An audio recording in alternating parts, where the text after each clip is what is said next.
Okay, the watch list video for March 18th, which will be Friday. The SPY continuing higher.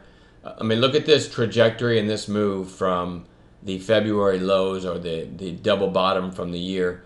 I mean, it's just been just straight up. You had a few times where it pulled back a couple days, but just straight up, and doing it in a very slow grinding fashion. So very, very interesting market here. I would have never guessed it'd be this high this time of year, but not after what was going on in mid-February anyway. But anyway, here's a list I've come up with for stocks to watch. Now, keep in mind when you watch my videos, I'm looking for things that can make me some money tomorrow. These are not. I get emails sometimes, private messages on StockTwits. Hey, can you look at my portfolio? Hey, where is this stock going? And I'll tell this to everybody.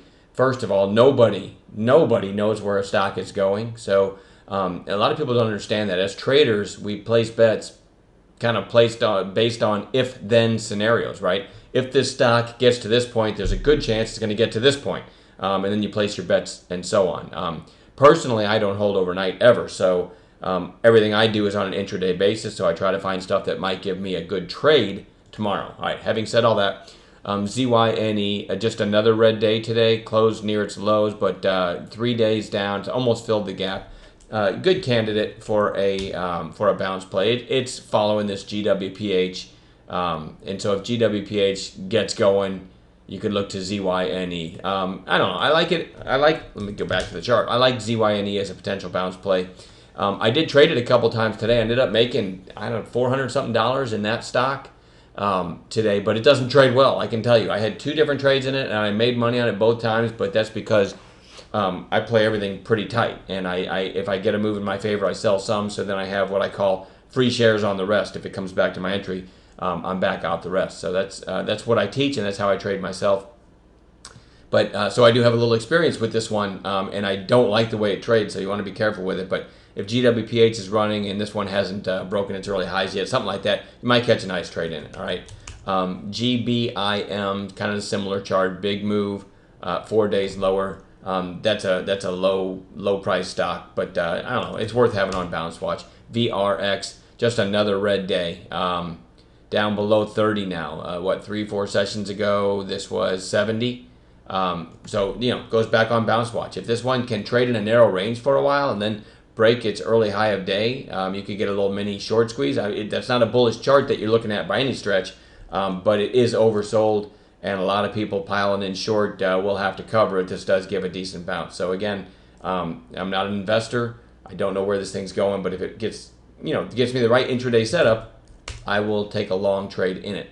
But I will be out before the close. All right. AKRX had this push down in October to 1908 right here. And after 3 days today, 4 days down in a row, it finally breached that 1908. It ended up closing about right there. This close is about right where the bottom of this is. But it did breach it and go all the way down to 1878. I think this is overdone to the downside. I want to look for a bounce in this one tomorrow. ENDP. Same deal. Just really beaten up, getting kind of almost downside shape. It did have a little bit of a bounce today because it actually went down to 27.45 before closing slightly above 30. So I feel like in some ways I already missed a decent bounce, but it's going to go on bounce watch tomorrow. Same scenario as VRX. The same type of setup is what I'll be looking for. VTAE gapped up. I had 2 trades in this one today. One loser and one winner for a net $100 gain, but it didn't trade very easy. I played it as a morning gap play, and again, I play everything tight, so I was able to make money on it, but it wasn't easy.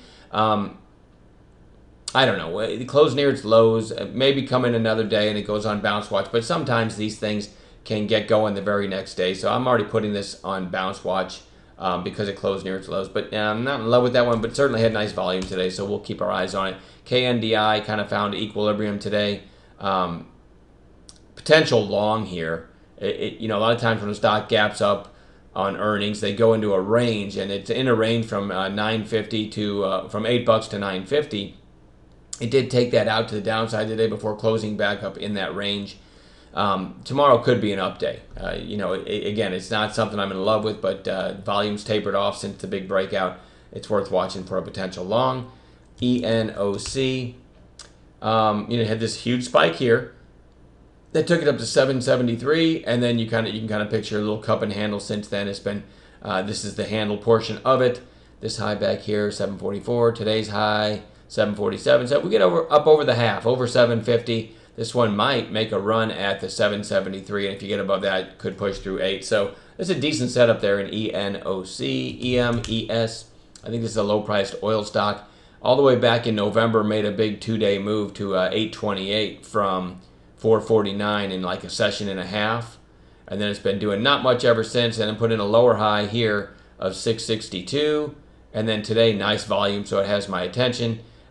Today's high, 625. If we get over today's high, it might make a run at this 662. And if you get over that, anything could happen. It's a lower float oil play, so I'm going to put in my notes right now 626 as a potential catalyst. And the secondary catalyst would be 664, I'm going to say. Like to have those numbers in my notes. Okay, HTBX. Just a crazy move today. Now, this one was plumb stupid because every time it made a move, it got halted like 5 seconds later. And so it was really, to me, just, I hate that rule. I hate it so much. I'm going to, I'm going to, okay, I'm not going to do anything. I have no control. But it's a really aggravating rule. I was just saying I'm going to rant on somewhere, like someone's going to listen to me and change the rule. But if you're a trader at all, that rule helps nobody, where they halt a stock because of volatility. I can't tell you how many times this thing got halted today. So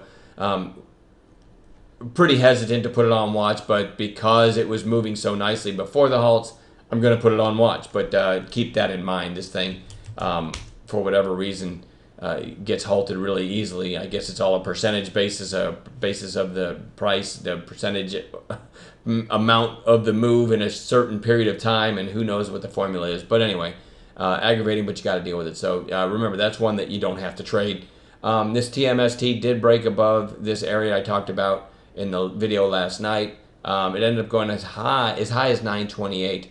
If steel moves again, like the letter X, AKS, they're all pretty strong. NUE, STLD, they're all pretty strong, right? If they get going again for another day, TMST certainly worth a look, and I'm going to put in my notes. A break of today's high would be nice, 929.